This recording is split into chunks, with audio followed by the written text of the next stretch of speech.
মাকে বললাম দুপুরের রান্নাটা আজকের আমিই করব। মা বলল ঠিক আছে, তাই আজকের বানিয়েছি স্পেশাল কাতলা কালিয়া।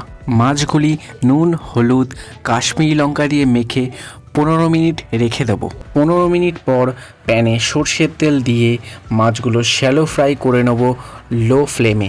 ডেফিনেটলি আপনাদের ভালো লাগবে আপনারা যদি এই প্রসেসে একবার করেন। মাছগুলি ভাজা হয়ে গেছে, এবার একটি পাত্রে মাছগুলি তুলে নিলাম।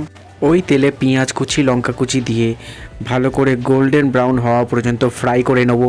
দিয়ে দিচ্ছি স্বাদ মতো লবণ, tomato puree, 1 teaspoon ginger garlic paste, ভালো করে মিশিয়ে নেব। 5 মিনিট কষানোর পর দিয়ে দিচ্ছি জিরের গুঁড়ো, হলুদ গুঁড়ো, শুকনো লঙ্কার গুঁড়ো, কাশ্মীরি লঙ্কার গুঁড়ো। মশলাগুলি যাতে জ্বলে না যায় দিয়ে দেবো সামান্য একটু জল, ঢেকে দিয়ে কুক করে নেব। এবার দিয়ে দিলাম 2 কাপ জল। গ্রেভিতে বয়েল আসলে দিয়ে দেবো ভেজে রাখা মাছ, 1 টিস্পুন গরম মশলা, ধনে পাতা, অ্যান্ড দ্য কাতলা মাছের কালিয়া ইজ রেডি।